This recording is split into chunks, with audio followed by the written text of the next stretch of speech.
નમસ્કાર, આપ જોઈ રહ્યા છો સીએનસીસી ગુજરાત ભુજ. વિશ્વ હિન્દુ પરિષદ ભુજનગર દ્વારા રામનગરી વિસ્તારમાં ધર્મસભા યોજાઈ હતી. સમગ્ર દેશમાં ભગવાન શ્રી રામની અયોધ્યા ખાતે મંદિરનું પ્રાણ પ્રતિષ્ઠાનો માહોલ સમગ્ર વિશ્વમાં યોજાઈ રહ્યો છે, જેમાં આગામી 22મીએ અયોધ્યાની પવિત્ર ભૂમિ ઉપર નિર્મિત રામ મંદિર પ્રાણ પ્રતિષ્ઠા નિમિત્તે વિસ્તારમાં આરતી, રામધૂન, રામભાવ, ભજનો અને પ્રસાદ વિતરણ જેવા કાર્યક્રમોનું આયોજન કરવામાં આવ્યું છે. જિલ્લાના કાર્યકારી અધ્યક્ષ ચેતનભાઈ ઠાકર દ્વારા રામ મંદિરના ઇતિહાસ સાથે સમગ્ર હિન્દુ સમાજને એક મણકાની માળાએ બંધાઈ ધર્મની રક્ષા માટે આગળ આવવા અપીલ કરી હતી.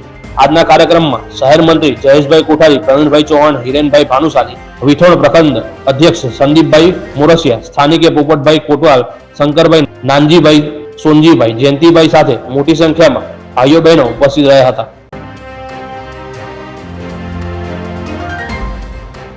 નલિયા ખાતે આવેલ સર્કલ પોલીસ ઇન્સ્પેક્ટર શ્રીનું કચેરીનું નવીનીકરણ બાદ નવા સ્વરૂપમાં શુભારંભ કરતી પશ્ચિમ કચ્છ જિલ્લા પોલીસ.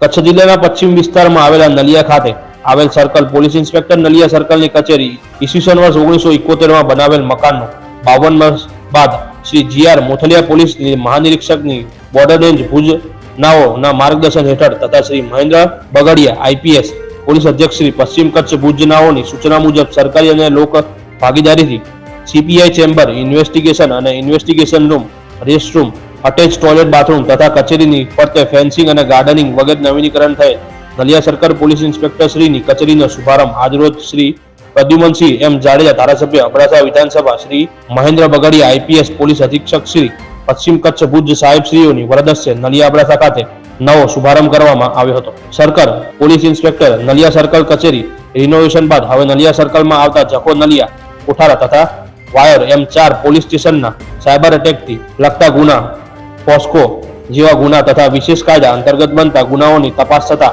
અરજદારોના પ્રશ્નોનો નિકાલ આવશે. સાથે સાથે બોડંડી નજીક નલિયા ગામે હવે અબડાસા તાલુકાનું મુખ્ય મથક હોવાથી બહારના ગામના લોકોની એક કંપનીઓની અવરજવર વધવા પામી છે, જેથી નલિયા ટાઉનમાં સીસીટીવી મોનિટરિંગ સિસ્ટમ તથા પેટ્રોલિંગ ને વાહન ચેકિંગથી ગુનાખોરી ટ્રાફિક પર અંકુશ આવશે. આ કાર્યક્રમમાં શ્રી બીબી ભગોરા, નાયબ પોલીસ અધિક્ષક શ્રી નખત્રાણા વિભાગ તથા Shri DR Chaudhary, police inspector Naliya circle, police inspector Shri RC Gohil, PSI reader Shri VM Damor, PSI Jakhau marine Naliya, Jakhau કોઠારના થાણા અધિક્ષક શ્રીઓ, બીએસએફના અધિકારી શ્રીઓ, અબડાસા તાલુકા પંચાયત પ્રમુખ શ્રી અને સભ્યો તથા નલિયા ગ્રામ પંચાયત સરપંચ શ્રી તથા સભ્યો તથા સામાજિક આગેવાનો, ગ્રામજનો અને વેપારી એસોસિએશન સભ્યોની અને સર્કલ પોલીસ સ્ટાફ તથા કરવામાં આવ્યો હતો.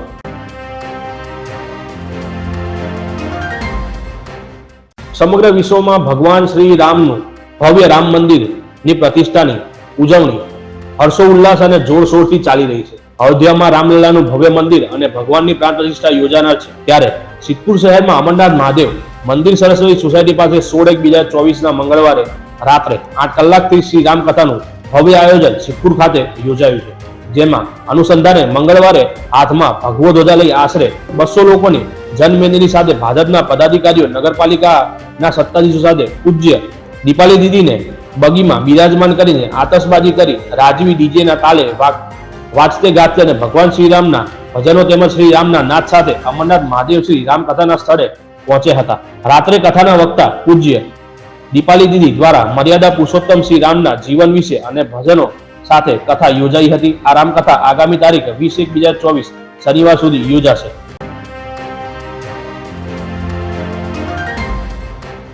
વીસ 25 દિવસ અગાઉ સિદ્ધપુરની ડેન્ટલ કોલેજમાં અભ્યાસ કરતી વિદ્યાર્થીનીનો 2 શખ્સોએ જબરજસ્તી હાથ પકડી બોલેરોમાં બેસાડવાની કોશિશ કરીને છેડતી કરી હતી. તે 2 આરોપીને સિદ્ધપુર પોલીસે ઝડપી પાડ્યા હતા. ગુનો ખૂબ સંગીન હતો.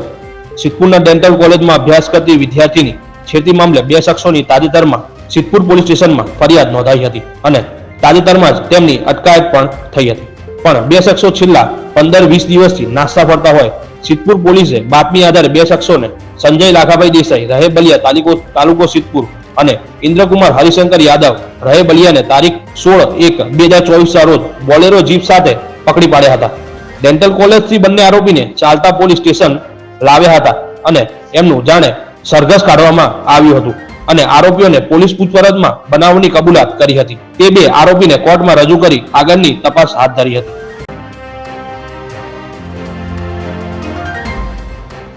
સિદ્ધપુરમાં થોડા દિવસો અગાઉ શહેરમાં રેલવે ગરનાળાને દિવાલો પર લોક જાગૃતતાના અભાવે પેઇન્ટિંગ કરવાની કામગીરી હાથ ધરી હતી, જેમાં સેવ the water, save the child, બાલ વિવાહ સ્વચ્છ ભારત અભિયાન, બેટી પઢાઓ બેટી બચાવો, ગો ગ્રીન જેવા વિવિધ ચિત્રો, દિવાલ અને પેઇન્ટિંગ કરીને લોક જાગૃતતા ઊભી કરી હતી. પરંતુ સ્વચ્છતા અભિયાનના ભાગરૂપે મહાત્મા ગાંધી દ્વારા કરાતી સાફ સફાઈને પેઇન્ટિંગને હજુ અઠવાડિયું થયું છે, જેની પર પાન મસાલાની પિચકારી અત્યારથી જ વાગવા માંડી. જોઈને જાણે શહેરના લોકોએ તમામ જાગૃતતા નેવે મૂકી દીધી હોય એવું જોવા મળી રહ્યું હતું. જેવી શહેરમાં આવી ગંદકી ફેલાવા પાન મસાલાની પિચકારી મારતા લોકો પર તંત્ર દ્વારા દંડાત્મક કાર્યવાહી કરવા લોક માંગ ઉઠી હતી. પ્રાકૃતિક કૃષિમાં સંશોધન, શિક્ષણ અને વિસ્તરણ કાર્ય માટે ગુજરાતની પ્રાકૃતિક કૃષિ વિજ્ઞાન યુનિવર્સિટી અને રાજ્યપાલ આચાર્ય દેવવ્રતજીની ઉપસ્થિતિમાં 22 સંગઠનો અને શૈક્ષણિક સંસ્થાઓ સાથે MOU કર્યા હતા. પાટણની હેમચંદ્રાચાર્ય ઉત્તર ગુજરાત યુનિવર્સિટી અને Gujarat natural farming science university વચ્ચે પણ પ્રાકૃતિક ખેતી માટે રિસર્ચ અંતર્ગત MOU કરાયા હતા, જેમાં પાટણ યુનિવર્સિટીના કુલપતિ ડોક્ટર રોહિત દેસાઈ અને ઇન્ચાર્જ કુલ સચિવ ડોક્ટર KK પટેલ ઉપસ્થિત રહ્યા હતા. આ MOU થી પ્રાકૃતિક કૃષિનો વ્યાપ વધશે, વિવિધ સંશોધનો થશે અને પ્રાકૃતિક કૃષિ પેદાશોની વેચાણ વ્યવસ્થા પણ સુદૃઢ બનશે.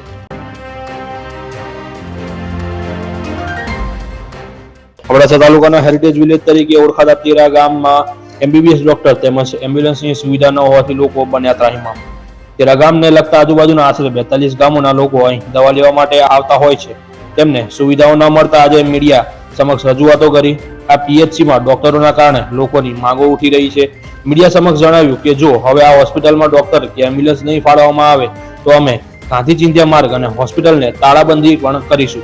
આ હોસ્પિટલમાં સુવિધાઓ ઘણી છે પણ ડોક્ટર જ નથી. વારંવાર અરજી કરે છે જેમાં કચ્છ કલેક્ટર, જિલ્લા આરોગ્ય અધિકારી, તાલુકા હેલ્થ ઓફિસર અને MLA સાહેબ અબડાસાને લેખિત અને મૌખિક પણ રજૂઆત કરેલ છે એવું ગામના લોકો દ્વારા જાણવા મળ્યું છે. આ રજૂઆતમાં તાલુકા પંચાયત સદસ્યો જત દાદાભાઈ અદ્રેમાન, તેરા ગ્રામ પંચાયતના ઉપસરપંચ જુમાભાઈ કોહલી, તેરા ગ્રામ પંચાયત સામાજિક ન્યાય સમિતિ chairman Hareshbhai Maheshwari, Ramzan Mandhra, truck association પ્રમુખ અબડાસા સામાજિક અગ્રણી જીલુભા સોઢા તેમજ ગ્રામ પંચાયતના સદસ્યો અને આજુબાજુ ગ્રામના લોકો હાજર રહ્યા હતા.